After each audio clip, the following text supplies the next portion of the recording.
Did you? Yeah. No, Go ahead, Jeff. You were going to say something, or did you want I to? was gonna. Did you formally replace John? Who's the new member? John McDonough, the John McDonough, yeah. or? Yeah. All right. So, Mike, we're gonna have to update the roster now that has been official. So take a note for that. I did get in touch with Mike after that happened, and actually Anna wasn't on the roster either, and neither was Patrick Nash. So Yeah, I think we can cover all of that in one update. Okay. yeah. Cool. Oh, sorry. Anyhow, so we're good to go. Sorry about that. It was kind of spacing out. All right. Good evening, everybody. It's Wednesday, December 11th. It's the monthly meeting for the school building committee. First item of agenda would be to recap the community forum and public feedback. Jeff or Mike, you going to jump on that?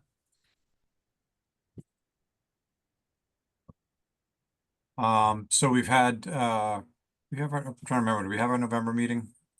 Yeah. Yes. We did. The Yep. 13th. Yeah. Yep. So we've had two community forums this fall. One was November, one was the end of October, which you guys covered at your last meeting, and then we had another one in December 3rd. That one was virtual. We had pretty good attendance there with a bunch of Q&A. We cleaned up the presentation from the October version to kind of make it flow more in terms of the options that were on the table and less about the kind of history of what happened in what order. And I thought that went well. We now have that up on the website, so there's the recorded presentation from that meeting. So if people want to go back and watch that and listen to the Q&A, that's available. The school addressed the regionalization question. There was nothing really substantially new from any of the questions that come in. But if anybody else on that meeting felt they heard something new, feel free to share it with the committee overall. But I thought it was a pretty standard level of questions, some enthusiasm for the project, and excitement moving forward. Yeah, I think the only thing that you did have the slide which had the some more of the numbers which had been, I think, presented at one point in time, but I think the summary that you had them in a better form. So Yeah, we'll cover that tonight too. I can throw that up on the screen. yeah, I think that'd be good.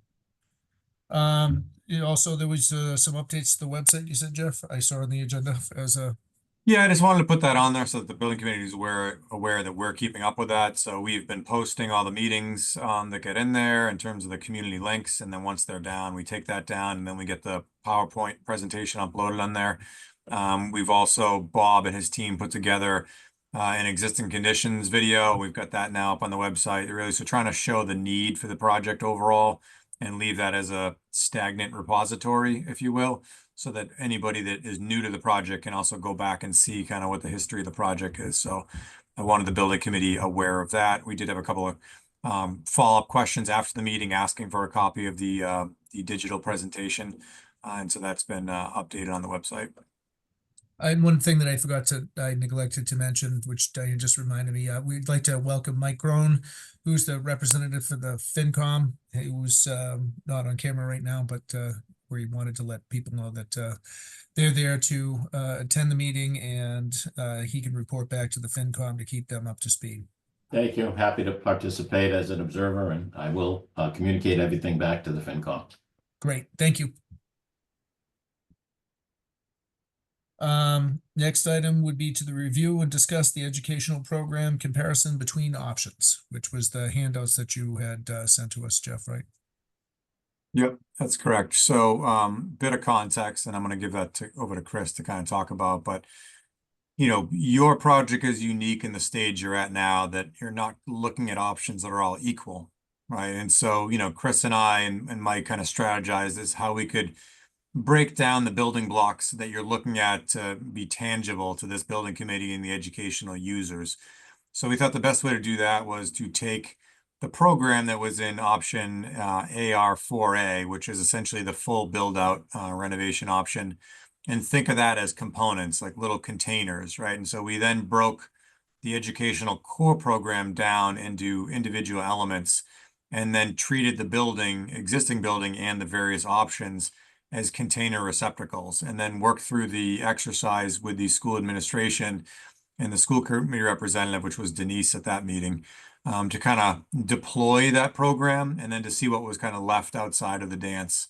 That includes the core program only. It does not include all the ancillary support items or other benefits of the individual options. And so I gave a summary update of that via email this morning to the building committee, just to give you some context as to what that looks like. And what I mean by that is, although we looked at the core program, there are many items that vary from option to option, such as, collaborative space in a hallway, breakout rooms, extra bathrooms, extra storage, better flow of the building, and or separation of the middle school from the high school, which is another core desire of the school administration. That's not represented in this exercise. This was really about containers and seeing what program did not have a place to go in the various options that are being considered. So Chris is going to kind of walk you through that, and feel free to fill in anything else I missed related to that.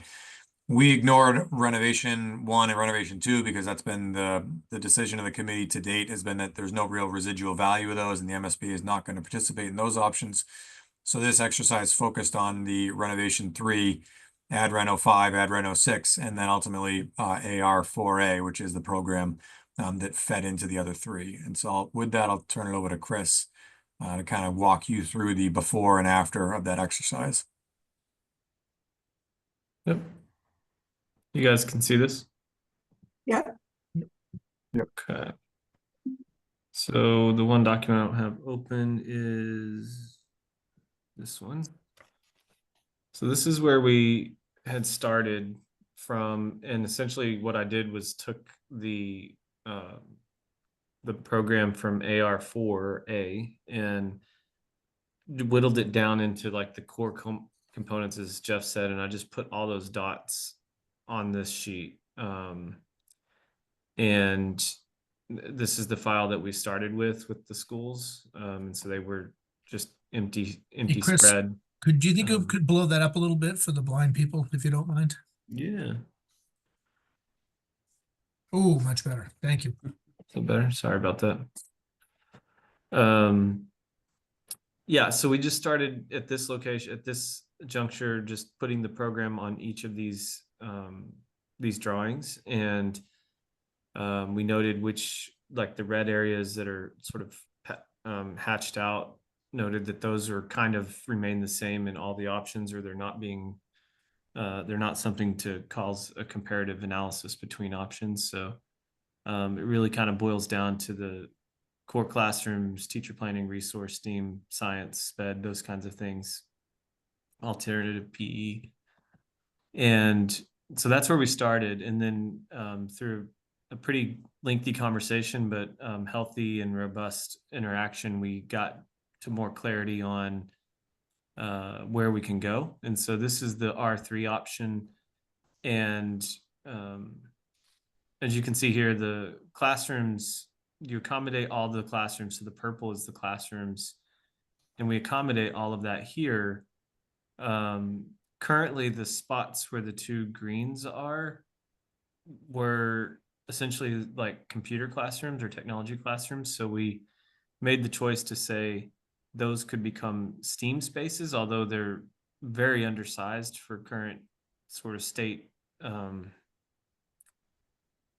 sizing. I guess most STEAM labs are wanting to be in the 1,400 square foot range, and this is probably about 2/3 of that. At the end of the day, we can manage that by just working with the scheduling and things like that. But so this option shows you can get some STEAM in the building. You can get all of the core classrooms. You can get the 7 science labs, which is what I believe you have now. And then the SPED all in here, but you'll notice that this option doesn't really provide for progress in the way that teacher planning. So teacher collaborative space is pretty important. It's written in the educational program. And so is small group space. And that becomes kind of a key differentiator between some of the nuances around how schools operate. So programmatically, it just looks like a bubble, but they operate in a way that unlocks scheduling, collaboration, all of that kind of stuff within an educational environment. And so you can see this option is deficient some of those, and short a science room and short an art room, and then the PE remains relatively unchanged other than the equipment that was being addressed in R3.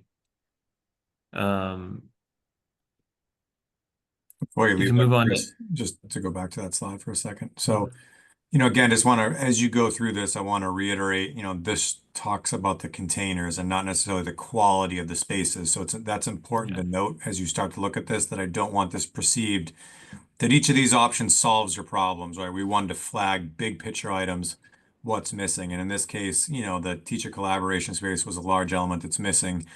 Now, one of the things to keep in mind as part of the invitation with the MSBA is that you need additional capacity today.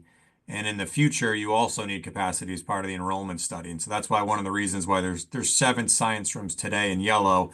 But as part of the overall solution to this project, you're looking to accommodate the capacity that's projected for tomorrow. And this option doesn't actually account for the projections of tomorrow. It gets close, but some of those large spaces are out there. And the second art room had kind of gone away today with some of the staff reductions. And so that's an element that's not able to be brought back with this renovation only option. And this option does kind of let more of the middle school, high school function the way it does today. You know, some of the other options you're going to see start to commingle some of the science wing additions to the space, but this one is largely the same as it is today. Thanks, Chris, Chris. could you make it any bigger? I can't read the call outs. Yeah, I mean, I can, but then you won't see the whole thing Okay, altogether. So. never mind. Do you want to just read it for a second? They're the same on all of them. So if you want to just take a glance at it to understand. Good, thank you. I'm good. And then over here is this side. So Yeah, Yeah, so essentially the auditorium, none of the projects, none of the solutions on the table, including AR4A, are addressing large spaces like the auditorium or the cafeteria. There may be cosmetic upgrades in those zones, but you're not changing the configuration or wholesale adjusting it. The art room is another one where it's the same largely. The library in the upper left does change in AR4A, but not in the other options that we're kind of looking at here. So there are some subtle nuances there. We'll kind of point those out to you along the way. Central administration doesn't change in the options. That's also an ineligible scope anyway. MSBA doesn't participate in central administration renovations, so that's kind of stagnant in all these options, as well as the custodial and maintenance areas of these various options. okay. Because you had one thing, you talked about it, you noted it, and it came up at the school committee meeting last night, like how, and it's all like the general classrooms, like you mentioned, this doesn't touch the size of those. So even though, yeah, we've got all the blue dots filled in, it doesn't address the actual capacity and the ability for what goes on in those rooms. And you know, that, like I said, it comes up, and the administration pulled some numbers today of like how many of these classrooms as a percentage actually meet the existing guidelines now. And there's something like 60% of the middle school aren't the size that the MSBA would require. So to your point, it just reiterates, just because we filled in all the blue dots doesn't mean that everything's great. Yep, that's a fair summary, Mark. And I obviously didn't listen to your meeting, but you know, I'm interested in the feedback for that and understanding it. But yes, it does not address that. Besides the yellow spaces, we're not shifting walls in this option. A couple of the science rooms, we did kind of reconfigure some of the adjacent spaces to get a little bit more out of those ones, but they're still below MSBA guidelines for those spaces. And the purple ones are certainly undersized in many cases beyond the below the guideline. So that's important to note. Okay.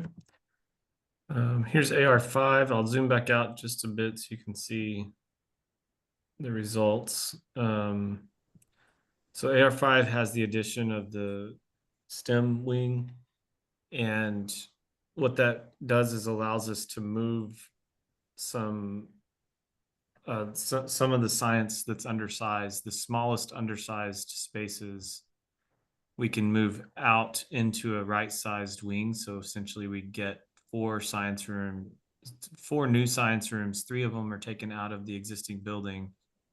And then you get appropriately sized STEAM. So you're really kind of right-sizing half of the science program to total MSBA standards.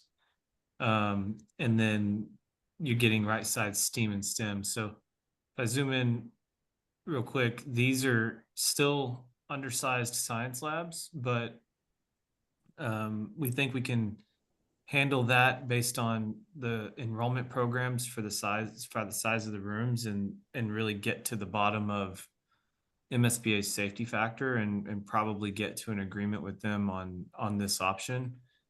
And you can see we're accounting for all of STEM.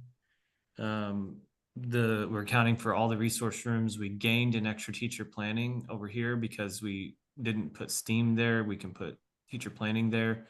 So now we're only deficient in 3. Technically, we do have these 2 extra rooms, which appear when you break down one of the science rooms that are over here. And so we can adjust that. What goes in that space doesn't have to be 2 classrooms. It could be another teacher planning.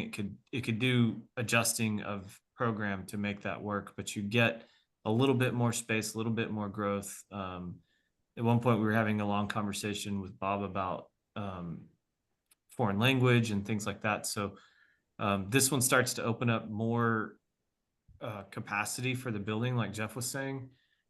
Maybe one of these science rooms wants to go over here and one of the smaller rooms becomes a classroom. So this just offers some flexibility. But again, the exercise was about assigning a container to each of the spaces, and that's what we were able to do. And this one has less things short than the R3 option by doing this addition. And then similarly, I'll just show AR6 because they're pretty similar, but AR6 adds this excuse me, the gym. And so really the gym becomes the thing that is added here.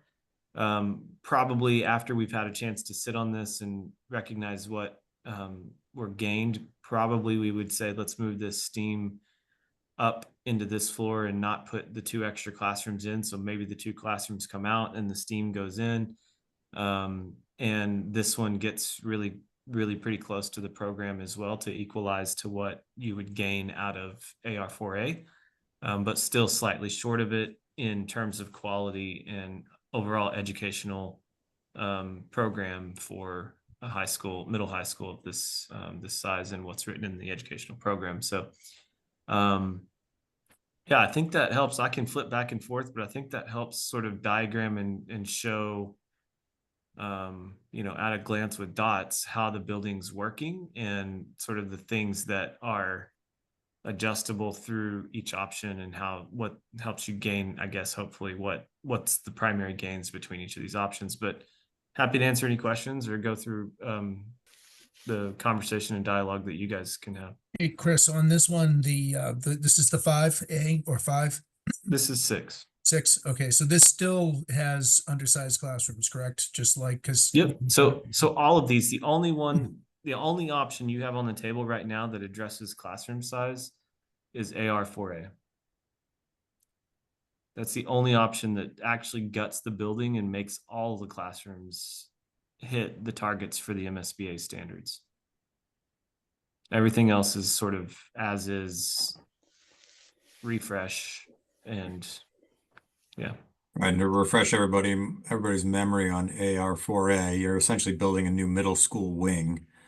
And then ultimately you're going to demolish the original wing that's kind of closest to the bottom left here in this corner, in this image. Ultimately that wing will get demolished. All of that. And so what that allows you to do is reconfigure the hallways and the remaining barbell and the kind of north and west of this image, like the upper portion of that, and then the horizontal part. And that allows you to get more breakout spaces, to increase the size of classrooms and to meet all those standards. So that is one of the differences. You know, AR4A does things at a much more impactful scale. You know, both in terms of construction impacts, obviously in the interim, but long-term benefits. There's significantly more there. But we wanted the community to really understand the program shortfalls more than the quality of spaces for this exercise, because they're both part of the process, right? And so this angle talked about the program components, but it doesn't get into the quality of spaces and what's left kind of at the end of the day. Now, I know the school department and at least Denise did at that meeting had some comments they wanted to share relative to that kind of qualitative aspect and, you know, relationship of the upper high school from the lower middle school. And Bob, I don't know if you want to enlighten the building committee on some of your initial thoughts related to these three options in AR4A. Yeah, you know, just kind of going through them, Mark already mentioned the fact that R3, AR5, and AR6 don't address the overcrowding. And, you know, right now, on the first floor, there are 17 regular classrooms. And 6 of those currently are overcrowded. A couple of those have 8 students more in the class than the MSBA guidelines. There's another one that has 7. So those spaces are really crowded. In the middle school is even more significant. There's 21 classrooms up on that second floor, and 13 of them are overcrowded. So if we're not changing, you know, the walls and things like this problem's only going to get worse, because our enrollment, particularly in the high school, is going to go up. We're at our lowest numbers in the high school in years, and that's kind of protecting us now. That's why we only have 6 out of 17 rooms overcrowded. You know, I think with both AR5 and AR6, it does address our science issues. It does create that multi-purpose STEAM wing, and gives us some group meeting space in the STEAM wing. And, you know, some modern classroom spaces in the STEAM wing. It does nothing for any of our other core classes. It doesn't do anything for our UAs, our art and music. We still have undersized classrooms. You know, the science classes might, you know, would be able to use those spaces for collaborative learning, hands-on learning, things like that. That's not going to happen in any of the other core educational classes. AR5 and 6 and R3 do not address, you know, really our undersized spaces for special ed programming, English learner programming. They don't address the phys ed, you know, adaptive PE and things like that. Our gym would still be, you know, in AR5, it would still be undersized, and AR6 would get a new gym, but we wouldn't get any adaptive PE space, which we are really in need of. And, you know, in AR5, the STEAM wing it's kind of isolated. It's not centrally located for both schools. AR6 is a little better because it's taking the old gym, what would become the old gym, and making that a STEAM space that's a little closer to the rest of the academic classrooms, but it really, you know, isolates that area. Frankly, with AR5, I question if we would get the kind of use we would if it were incorporated into, you know, the classroom layout in AR 4A. And I know it wouldn't get the use that it would in AR 4A. You know, those 5 and 6 and 3 don't touch the option, you know, the important consideration of having two distinct schools with, you know, their own unique cultures, the middle school culture of teaming, the high school culture of classrooms organized by discipline to promote collaboration among staff and students. You know, all that collaboration that's such a huge part of our educational plan doesn't really get touched in AR5 and AR6. You know, it's to me, neither one of those is like a long-term solution. It's addressing our science needs, but it's not addressing the needs of math, English, social studies, foreign language, UAs. Those really don't get addressed, and special populations, EL students and special ed students, their needs are not addressed in 5 or 6. You know, I don't know if Pat or Anna have anything else they'd like to talk about. Yeah, yeah, Chris, I just have a quick question kind of running through this activity again. I know we ran through it the other day. For AR5 and AR6, if we look at the science spaces, essentially it looks like we in the middle school is essentially we lose kind of 2 spaces from like the upper level, and then we'd bring them down to either an AR5, you know, the wing there. Is that accurate? I just want to make sure that I'm understanding that correctly. You're let's see. You want to ask it one more time? Just so I Yeah, can- so if we can, yeah, so you can pull up one of them. Yeah, so if we look at the yellow dots, so when we first started, you know, there's 4 down at the high school, and then there was 3 up at the middle school. And now if you're looking just at AR5, is this AR? Yeah, that's this, That's right? AR6, yeah, yeah. 4 and then So you 3, see the and then 4 you and the have- 3 there. When we change it, it looks like, so now I have 3. So essentially one of my teachers would essentially have to go into the STEAM wing, and then 3, or, you know, 2 of Anna's teachers would essentially have to go. So now we're mixing our classes and grades, which is essentially what we're, you know, trying to create, you know, a middle school philosophy kind of program and in a high school. And this just exacerbates the problem, which we're not trying to have, you know, when we're Yeah. flowing our kids into the hallways and mixing them. You know, this is, I didn't realize to that extent that was going to have to occur, you know, in the kind of our first activity there. So that just points more to AR5 and AR6 that, you know, now we're mixing our schools and our, you know, like, you know, we could have 11-year-olds with 18-year-olds, and we just don't find that to be, you know, feasible and appropriate. So Sure. Yeah, that's definitely a I think that's one of the things that, you know, this chart is bringing up is the downfalls of, you know, if we go this route, you know, these are the negatives that we have to address or at least be aware of. yeah. Yeah, as we get ready for our next meeting with the public, I'd suggest picking R1 or R2 as one option, even though we don't like it to talk about, don't talk about both because they're basically the same. Pick AR3, AR5, or AR6 and talk about one of those as an option, not all 3 of them, because they're all basically the same cost and they all have basically the same problems. And I don't pretend to know which one I'd pick. You know, that's an educational decision, which one works best. Show AR4 because that's the preferred option for, you know, an educational basis. And show N1 because we always have to show it. But I think we have to simplify this dramatically before we go forward to our next meeting. And I think having just the straight renovation, the one that barely meets our needs, R3, AR5, or AR6, but they meet our needs, you pick. I don't particularly care. The cost is about the same. AR4A as the other option with all the benefits, and the new just because we want to show new, just to show what it costs like.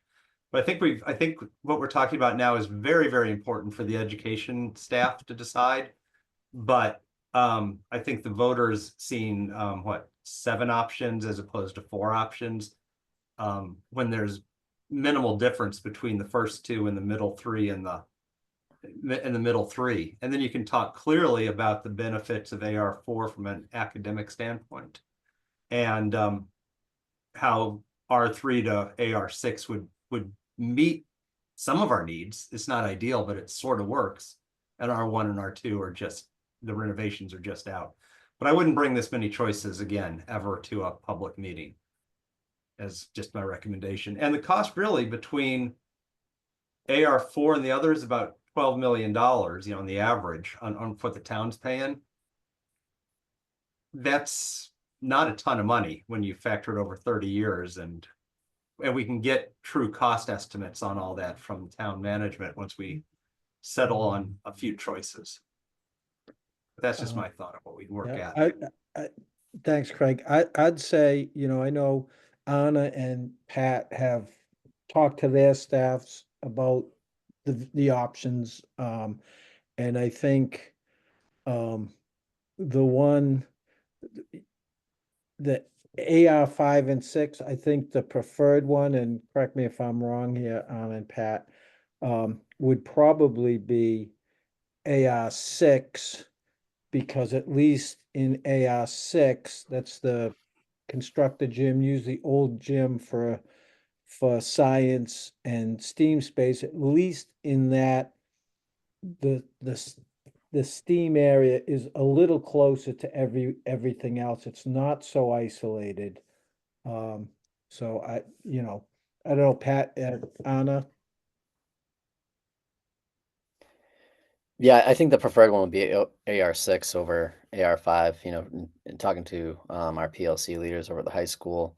You know, obviously that's the new gymnasium where at least we're able to kind of meet, you know, the MIA standards. So if our kids go deep into the playoffs, now they can actually host, where before we'd have to find another location because they couldn't do that. Well, that's one of the benefits. And then it is a more central location. There is still a STEAM space that we could, you know, have a meeting space and things like that. I mean, it still looks like, you know, based off the information we kind of caught tonight, you know, we'd have to do some mixing and figure that space out between the high school and middle school. So there's going to be a lot of scheduling that we're going to have to, you know, try to figure out moving forward. But I think AR6 is preferred over AR5. And then just picking the average cost for AR6 on that range of 69 to 78, and AR4A, you know, 81 to 86. There's only about $10.5 million difference between the two. And that's less than probably about $150 a year when you spread it out. So that's the point that needs to be made. And we'll let the town give us the official number on it. But just in my quick math, I get it between $125,000 and $150,000, depending on interest rates and other things that you use.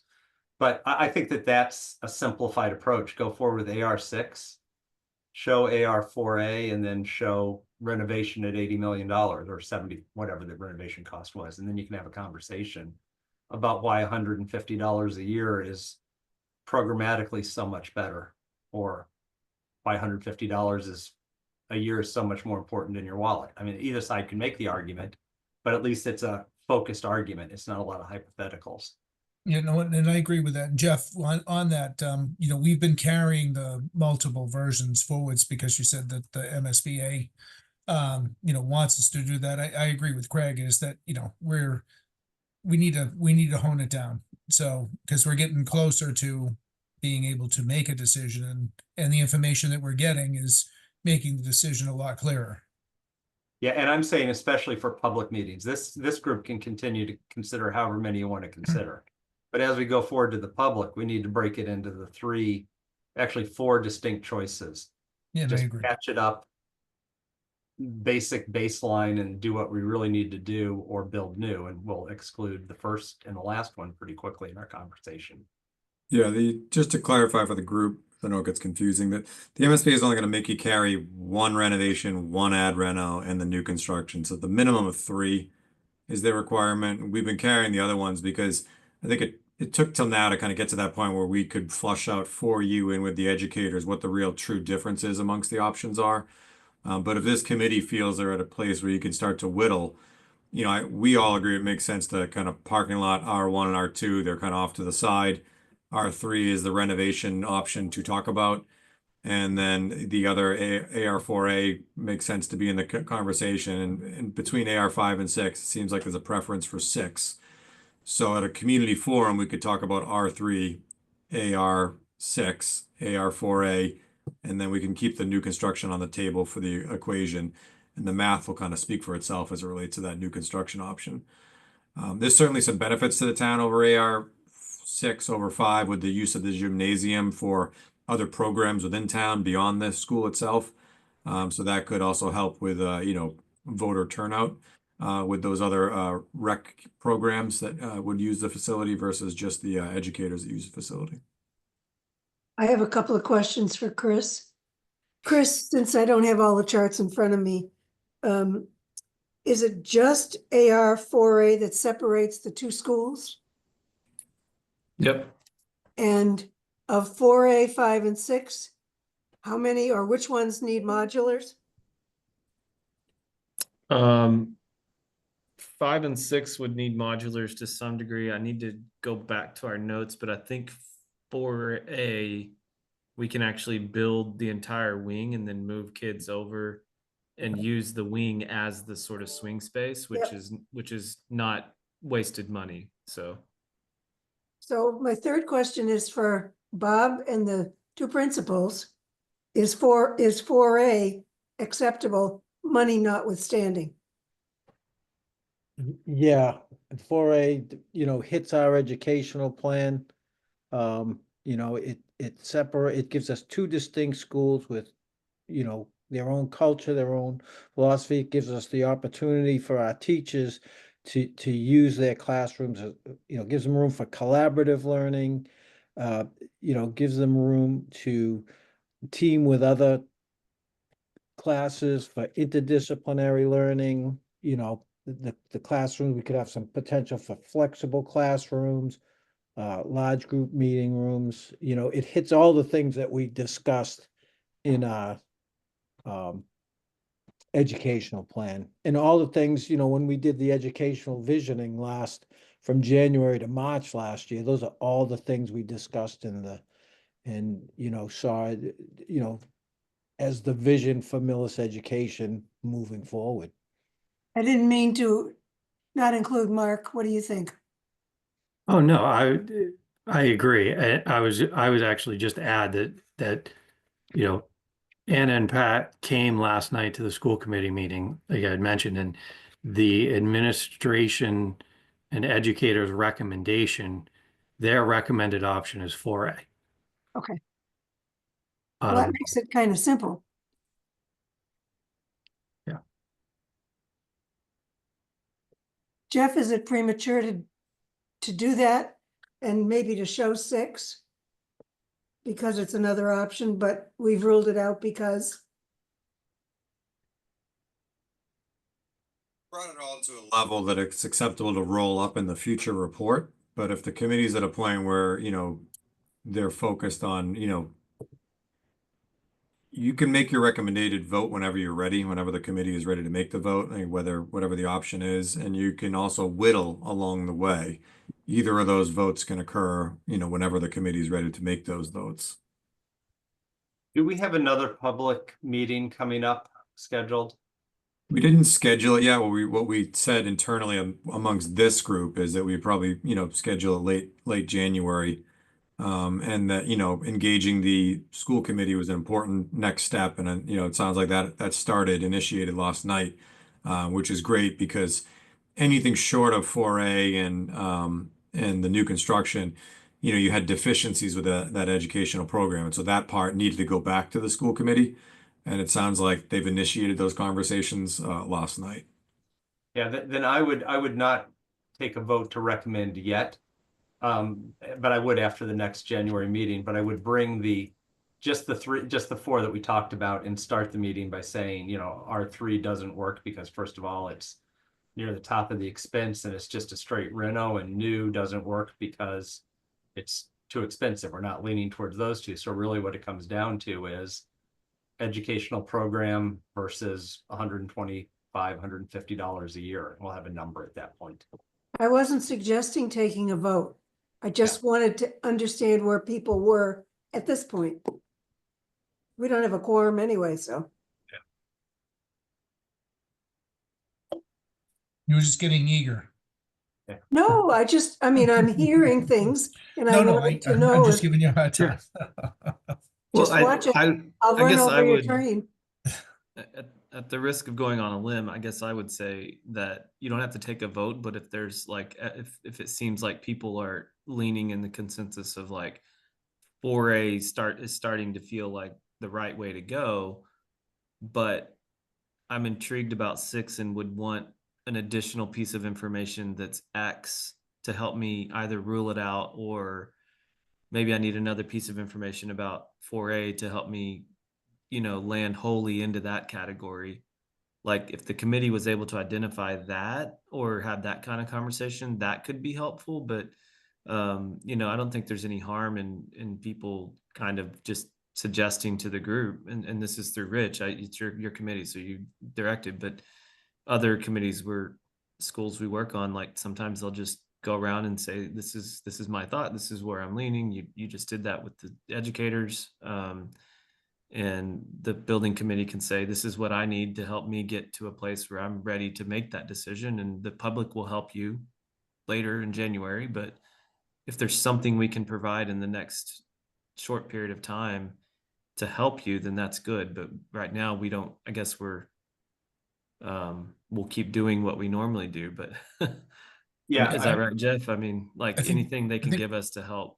I think help what I you. would say on that is, I would take the point that you just said, Chris, is that, is there anything that was lacking in the 6 that you might change your mind over the 4A? Because I mean, I think our original preferred was the 4A when we had gone and carried that forwards. Then we dropped back and said, hey, well, what else can we do? Is there some selling point to the 6 that would make it equal to the 4A from any of the principals or Bob? And I think, I think I know the answer, but I'd like to, hear if there's, can they change one thing that would change your mind? I'd go on the record as saying no. And that's fine. That's all we Yeah, need. it's- Perfect. it helps us in STEAM.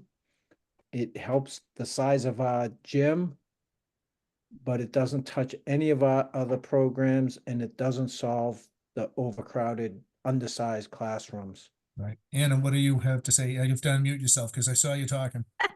I talk to myself a lot anyway.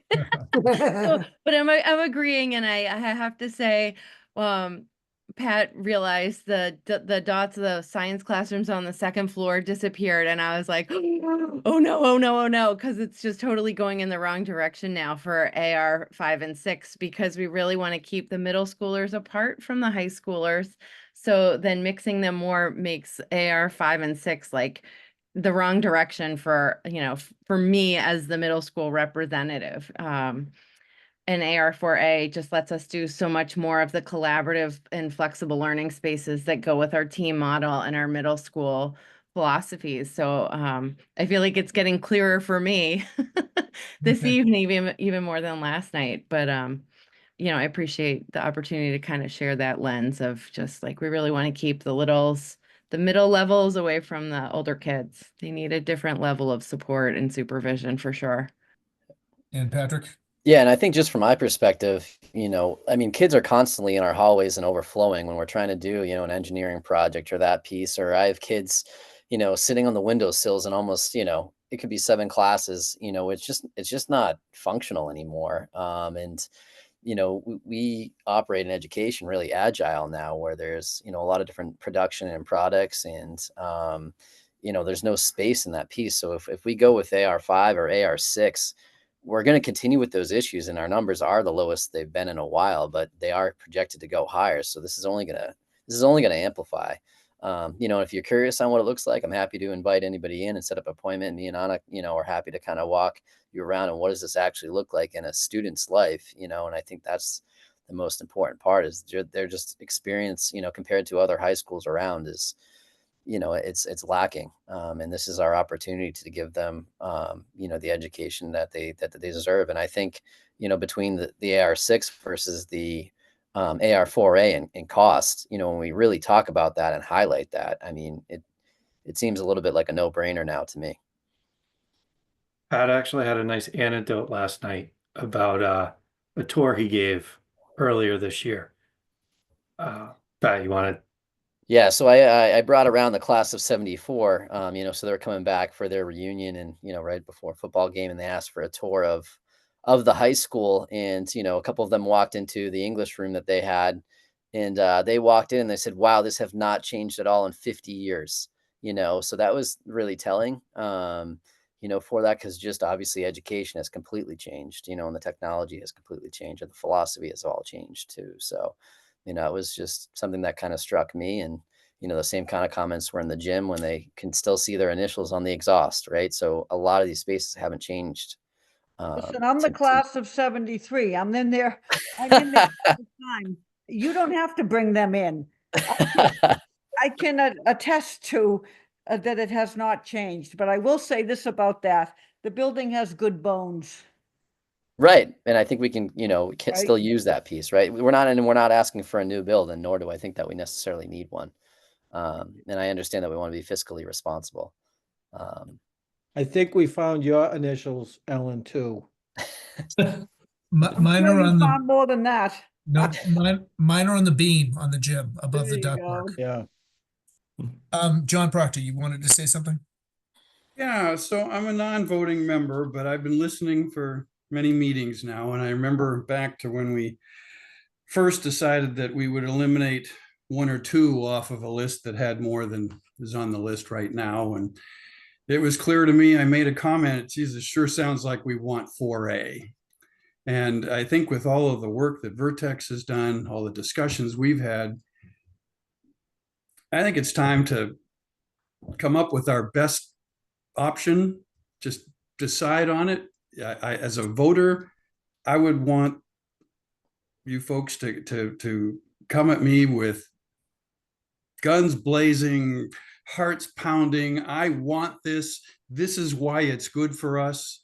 And if it's so many dollars more than some other option, I don't think that's going to move the needle. I kind of agree with Craig. It's, I'd just like to hear us approach the townspeople with our best shot. Yeah, And, I think, yeah. and if we can make that move now and it makes things easier down the road, why wait? So Yeah, I think once we get a voting quorum, we make that vote.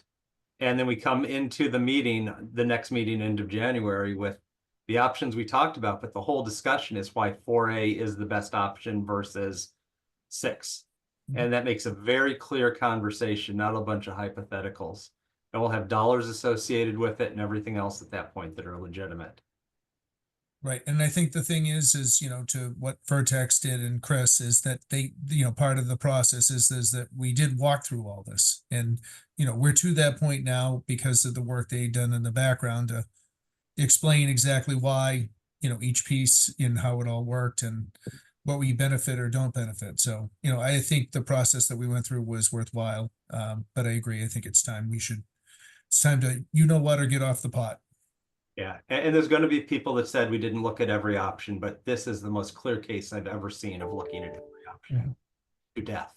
So I think there is anybody who says that is just making the noise that we didn't look at it, we didn't consider it, you guys didn't, you rolled things out too quickly, but you scrapped everything, went back to the drawing board on it, and came to the right place, I think, when all said and done, and you have a quorum and you can take a vote.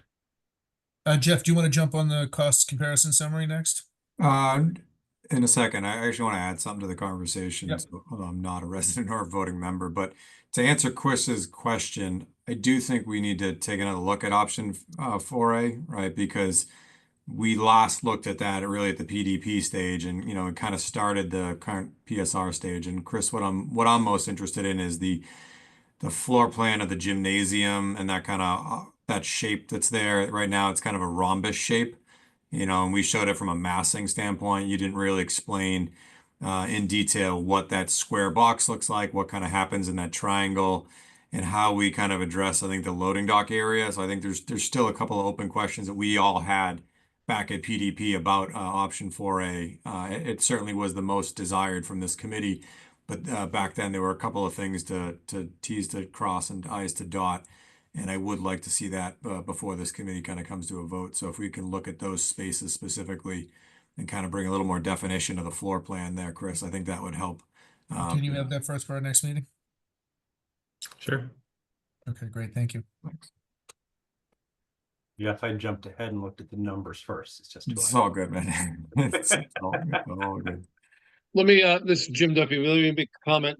I recommend we have a slide that ultimately had all of the options that we originally talked about with kind of a chart that says rough costs. Here's why they were eliminated. So that you've got the defense as to, yeah, we really did look at everything. Here's how we got to where we are today. So I would just recommend you have that one slide in case it comes up that you need it.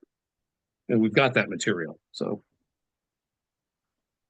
We had a slide in the last presentation, Jim, but we hadn't eliminated anything. Right, and we hadn't said why, right? So. Correct. Because this exercise last week with the schools had to happen, and I think that was important. Yeah. I think timing's good on it, and I think that that's a good point. Yep. Show everything considered.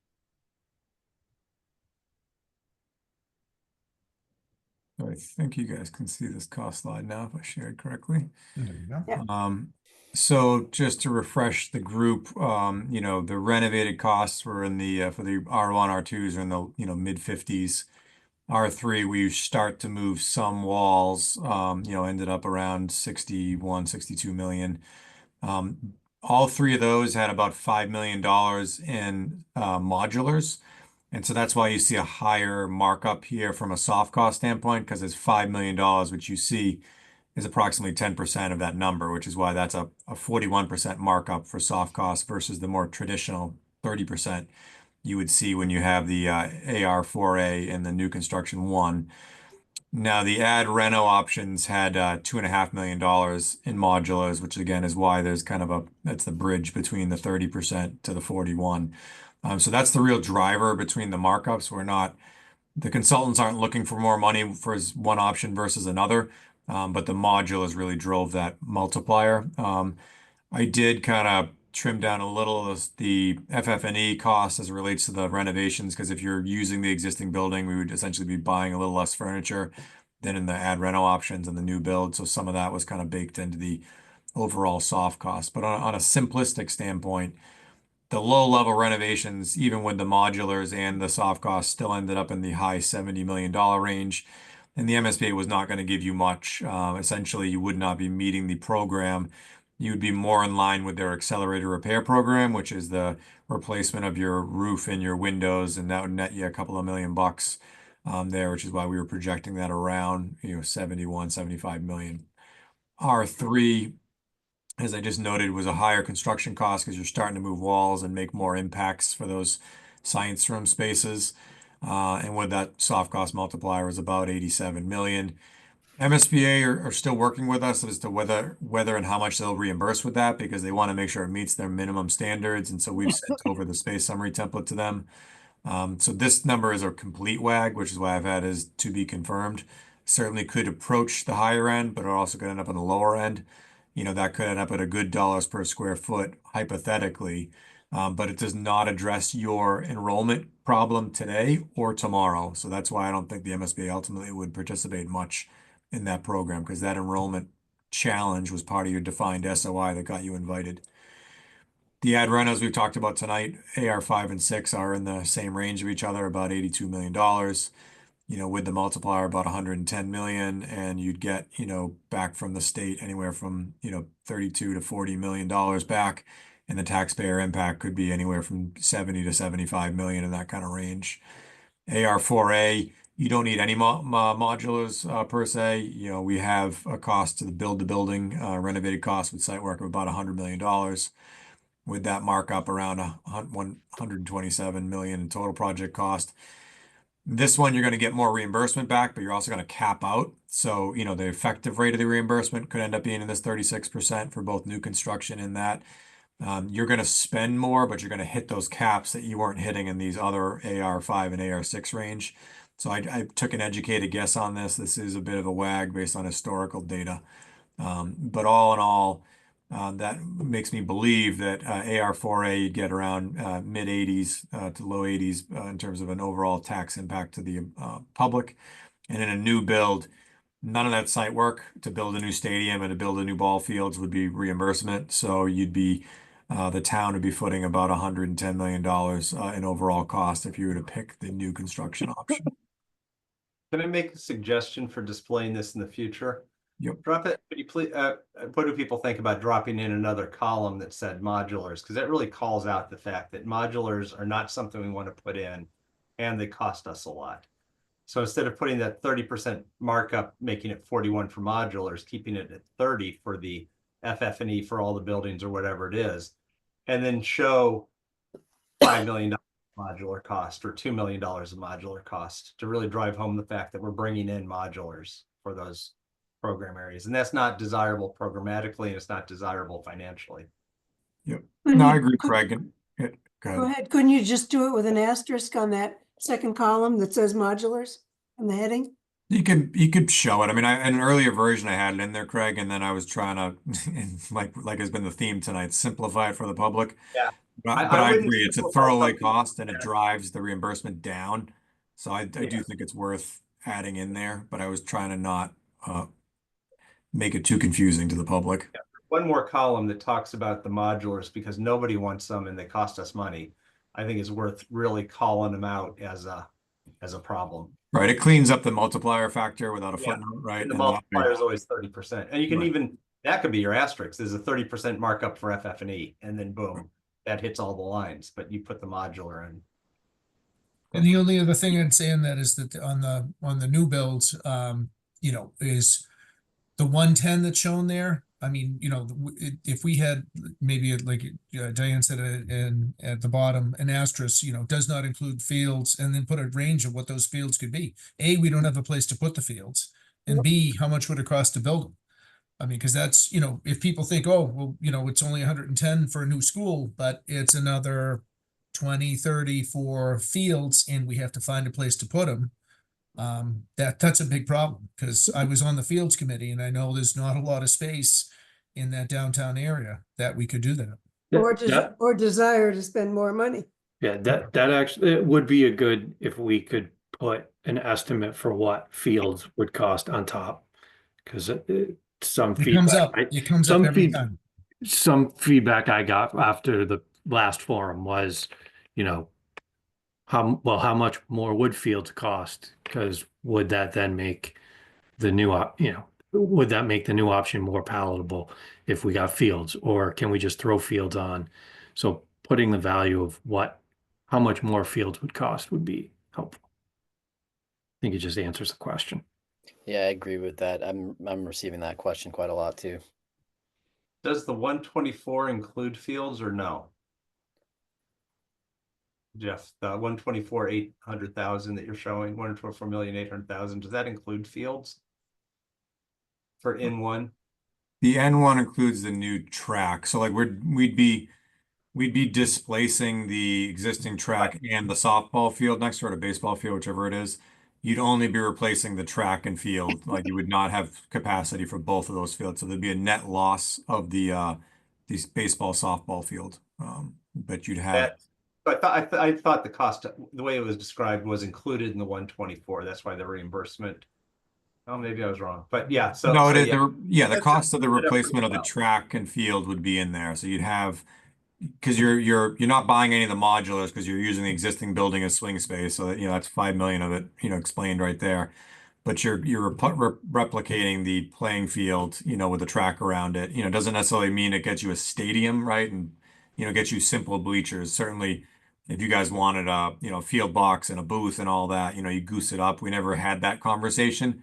I think it was just kind of a basic, you know, football field with a track around it with some bleachers, not a high-end stadium. Would you agree with that, Chris? On you? Yeah, it's like what you have now. Right. It would have to be better than what we have now. Well, it wouldn't be dirt track. I know, I mean, that's would it have would it have 6 lanes? Yeah, we get you a 6-lane. Yeah, I didn't mean like what you have now. I just mean like a fight same for another scope. day, but the fields are. Just so we clean that up and explain it, I think that's a critical piece, however it's done. Yeah, Ready to say.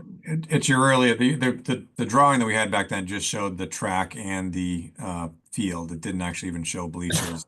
To Rich's point, I think we were shoehorning it in at that point. Yeah. You know, if you were to fit bleachers, that would affect the parking and maybe drive that cost up further. And I assume it wouldn't have lights because, you know, you probably just replicated that. I mean, Just so this just would be- basic field. Yeah, this, you know, and that's the thing that the people didn't understand. There's a decent nut to you know, do a nice field and it would have to be football and then find a spot for the baseball field, which, you know, we're tight on space. All right, let's see here. Schedule update. On the screen. So I can pull it up, Mike, whatever you want to do.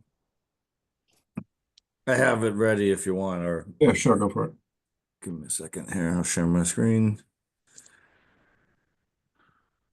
You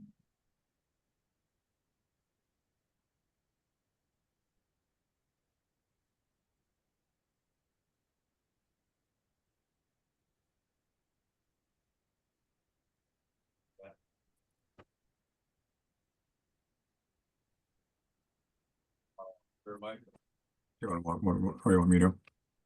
Sorry, say that again. We can't hear you, Mike. Can't hear me? You're like real, like, it sounds like you're in a bottle right now. Huh.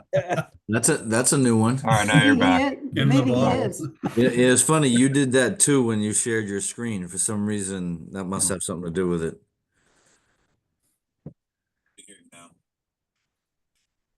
Can you hear me? Yeah, you're good. Okay. All right. So I updated the project timeline based off of our decision to go from at the last meeting to go from December submission to a February submission. So you can see the PSR stretched into 25. So we're looking at submitting a preferred option at the end of February. Obviously, you can act on that in January if you're comfortable and ready to do that, in terms of selecting that preferred option and then giving our team and Chris's team time to assemble everything in February. And then there will be a April board meeting basically to approve the submission. In between, there's something called the FAS, which is their facility assessment subcommittee, which will also review the submission. That would lead us to at least start to think about where we start with schematic design, and moving forward. We can start it while we're waiting for the MSBA's official vote, or we can hold off a little bit, but obviously we don't want to hold off too much because we need to give Chris's team time to really develop the schematic design. But this would then push out the SD submission to the end of August of 25, which would result in an MSBA board approval for schematic design at the end of October, just in time for a mid-November funding vote.